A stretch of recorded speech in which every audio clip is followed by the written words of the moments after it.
ये कहानी एक यतीम लड़की सदफ की है। सदफ के असल वालिदैन एक हादसे में हलाक हो गए थे और उनकी लाशें कभी नहीं मिलें। उसी वजह से इसके रिश्तेदारों ने उसे मुर्दा समझ लिया था। अंकल आदिल ने सदफ को गोद लेकर उसे बेटी की तरह पाला और हर तरह से इसकी कफालत की। अंकल आदिल ने उसे अपनी बेटी की तरह पाला, आला तालीम दिलवाई और अपनी सारी जायदाद भी उसके नाम कर दी। सदफ उनकी मोहब्बत और शफकत को दिल से चाहती थी और हमेशा खुद को खुशकिस्मत समझती थी कि उसे अंकल आदिल जैसे सरपरस्त मिले। इसकी जिंदगी खुशहाल थी और वो बेहद पुरजोश थी क्योंकि वो अपनी तालीम मुकम्मल कर चुकी थी और अब अपनी कॉन्वोकेशन के दिन अपनी डिग्री वसूल करने जा रही थी। ये इसकी जिंदगी का सबसे खास दिन था और वो चाहती थी कि अंकल आदिल इस लम्हे में इसके साथ हों। वो खुशी खुशी घर आई और इन्हें कॉन्वोकेशन कार्ड देने के लिए ढूंढने लगी।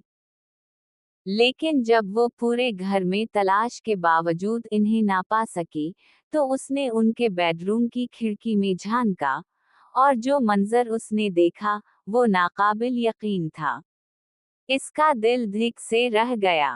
अंकल आदिल फर्श पर औंधे मुंह पड़े थे और खिड़की आधी खली हुई थी। वो खौफ और हैरत में खड़ी रह गई, लेकिन फिर तेजी से खिड़की के जरिए अंदर गई। जैसे ही उसने करीब जाकर देखा, उसे एहसास हुआ कि उन पर किसी ने फायरिंग की है। खून से लथपथ अंकल आदिल हमेशा के लिए इस दुनिया से जा चुके थे। सदफ की दुनिया अंधेर हो चुकी थी। इसके सबसे करीब जो शख्स था, जो इसका सब कुछ था, वो अब नहीं रहा था। वो सोचने लगी कि अंकल का दुश्मन कौन हो सकता है। अंकल ने कभी उसे अपने कारोबारी मुआमलात में शामिल नहीं किया था, तो फिर उनका कत्ल क्यों हुआ? पुलिस की तहकीकात के बाद मालूम हुआ कि अंकल आदिल का कातिल कोई दुश्मन नहीं, बल्कि एक मामूली चोर था जो चोरी की नीयत से घर में घुसा था और मुज़ाहमत के दौरान अंकल को गोली मार दी थी। सदफ को यकीन नहीं आ रहा था कि इतनी बड़ी मुसीबत महज एक हादसे का नतीजा हो सकती है। अंकल के इंतकाल के बाद सदफ बिल्कुल तन्हा हो गई। उसने 1 साल लगाकर उनका कारोबार खत्म किया और मुआमलात समेट लिए, लेकिन अब उसे लंदन में रहना बेमानी लगने लगा। वो पाकिस्तान जाना चाहती थी, अपने असल रिश्तेदारों को ढूंढना चाहती थी। पाकिस्तान का शहर लाहौर, जहां बादशाही मस्जिद, शालीमार बाग और मीनार पाकिस्तान इसकी यादों में बसे थे, आज भी उसे अपनी तरफ बल्ला रहे थे। काफी कोशिशों और तगवाव के बाद बिलाखिर वो दिन आ गया जब सदफ अपने वतन की सिमत परवाज कर रही थी। एयरपोर्ट पर अब्बू के पुराने दोस्त अंकल सालेह उसे लेने आए। अंकल सालेह ने सदफ की हमेशा मदद की थी और उसका ख्याल रखा था। जब वो लंबे और थका देने वाले सफर के बाद लाहौर एयरपोर्ट पर उतरी तो उसने अपने वजूद में एक खुशगवार ठंडक महसूस की।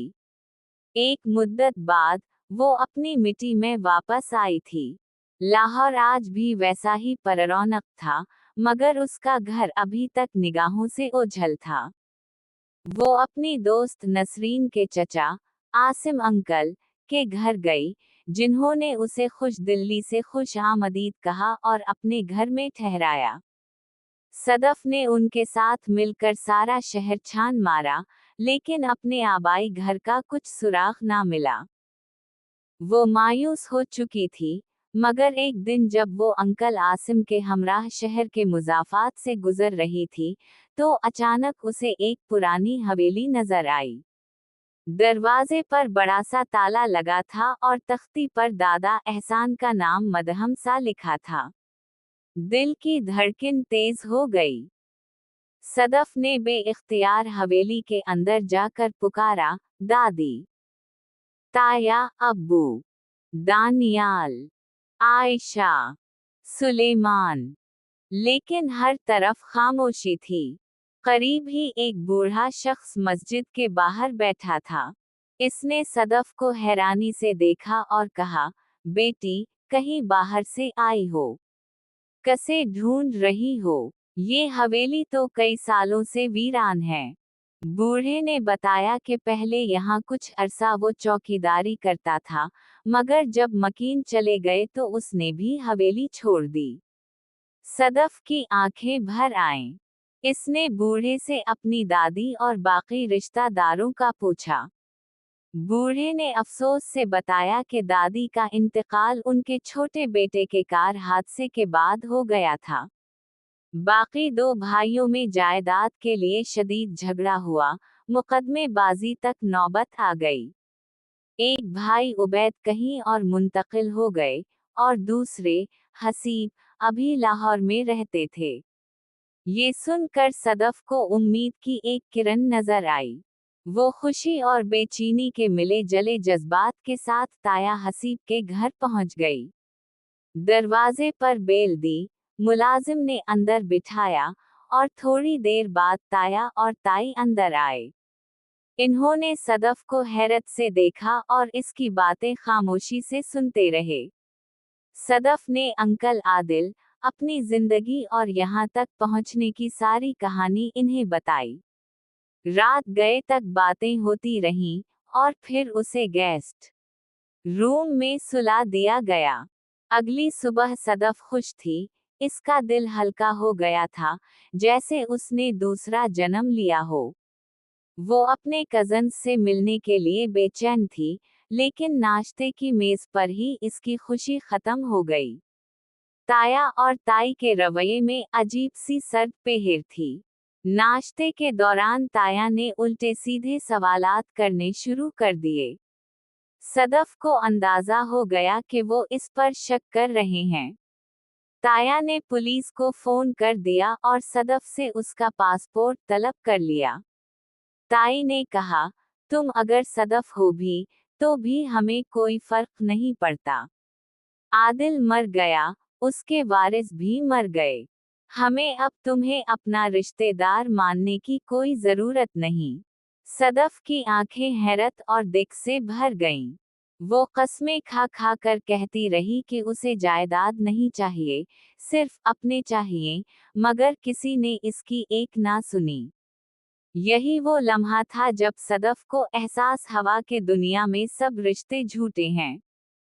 उसके अपने वतन में अपने ही रिश्तेदारों ने उसे ठुकरा दिया था, जबकि अंकल आदिल, जो गैर थे, इसके लिए सब कुछ कर गए।